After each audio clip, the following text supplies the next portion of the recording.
Welcome to the Wealth Studying Podcast. This is episode 532. Today is August 21st, 2026. I'm your host, John Pugliano. My son Joe is sitting in the co-pilot chair today. We got a great episode. We are streaming on YouTube. Joe, what are we going to talk about? We're going to give a little story about what happened to us recently in terms of correlation and causation. Yeah. We always hear in statistics that correlation isn't causation, and we're not going to bore people with all the mathematics and that part of it. So we are going to go to our story. Otherwise, we know no one will listen or no one will watch. But before we go to the story, the reason this is so important is that people always want to create the illusion that correlation is causation. So they show you a chart and they say, look, it's a full moon. And every time there's a full moon, the stock goes up. And they show the chart and it looks good. But if you really, do some studying on it, you'll see that there's no rational way that the full moon is really causing that stock to go up.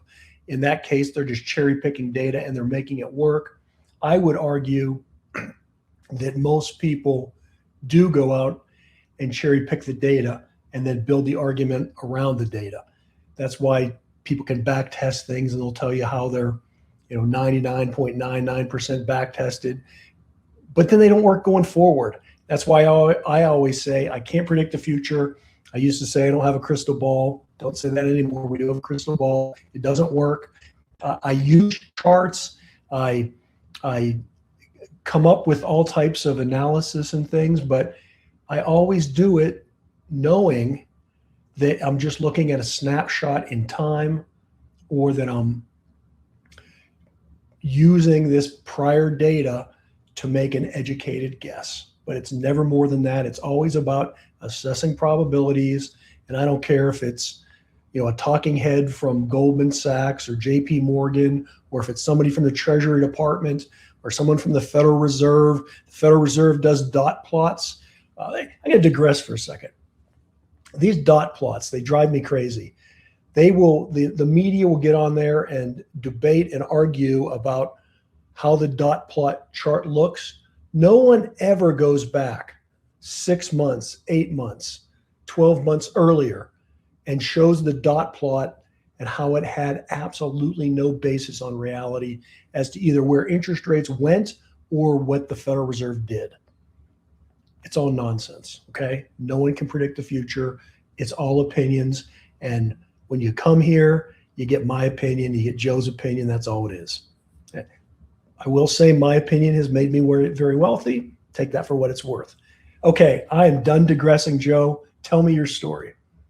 Okay, well, as listeners of the podcast know, a few weeks ago, we went on we called it a contingency training exercise or something. Yeah. That's right. Yeah. Because it was not a vacation. It was not a camping trip. It was a legitimate business contingency exercise to make sure that we could operate in case of an emergency. That's right. So as we were prepping for that, my dad got a new car. And so he was hooking up his trailer to the car. But before that, the new car didn't have a brake controller in it from the factory. So being the DIY guy that my dad is, right? Always trying to save some money. Frugal. I love to tinker with things. That's right. He pulled the brake controller off of his old car and we wired it up and connected it to the new car. We had everything connected as we assumed it should work, right? We back up his car, plug into the trailer. None of the lights work. Yeah. They were intermittent, right? I don't even remember if they worked at all, but yeah. It was like sometimes they would work and sometimes they wouldn't. It was intermittent. And so we immediately thought, oh, well, we must have did the wires wrong. Yeah, must be wires on the new car, or the brake controller's broken, or... Yeah, because we didn't have a diagram that we were following. We just... That's true, right? Yeah, well, I think we asked our friend Gemini. Yeah. which wires went. And of course they were color coded differently, and Right. we made some assumptions. Yes. Yeah. So we thought that was the issue right away. And I thought Joe's solder job was not as good as mine, and that probably was the problem as well. Yeah. I don't want to bring that up, but it was tucked away in there too. It wasn't easy to get to. So yeah, we weren't sure what was up. But before we ripped out everything. So the causation there, though, would have been, to kind of put this into the perspective. Yeah. The causation would have been, we had a new car, new brake controller, old trailer, bring them together, they don't work. We could have said, well, because we know it's a new system we're introducing and that's new, then that must be where the problem is. And that would be the correlation to the system not working, right? That's Right. kind of where our mind was. And we were looking at the new car and the brake controller. Right. And so we were going to look at our wiring again, right? But then we thought, well, we have another car here that has a connector to it. Let's try it out on that. So we pulled out my dad's car, pulled back the truck, and plugged it in. You plugged the brake controller in the truck, right? No. We took your trailer. That's right. We just used because you already had a brake controller on your truck. Yeah. So we just wanted to make sure that the brake controller or your car was the issue and not the trailer, right? So we plugged it in. We plugged the trailer into my truck, and what magically happened? What? It didn't work. Still didn't work. Still didn't work. And we knew my truck controller worked. We knew his worked, right? So we were limiting variabilities or variables, and rather than jumping to the conclusion that it was either the new truck or the new car or the old brake controller that was rewired, we now found out that the problem wasn't there, because we would have spent 30 minutes or an hour or more fooling around with the car. The car wasn't the problem. Okay. It didn't correlate that should have been the problem, because that was the new piece. Right. So what did we do? We took the 7-pin connector out of my car, right? And when we took it out, we could hear it like rattled a little bit. I think so. Remember that? So we thought, oh, okay, maybe it's this connector. So we took that apart. And we could do that, though. Why? I don't remember why. Because you had a multimeter, right? Oh, that's right. No. You had a Dad multimeter. had a multimeter. I have one at my house. Oh, you do? I'm impressed you have one. You gave me it. Okay. But I do have one. Okay. Yeah. I think I have Grandpa's old one. Okay. Yeah. Maybe. All right.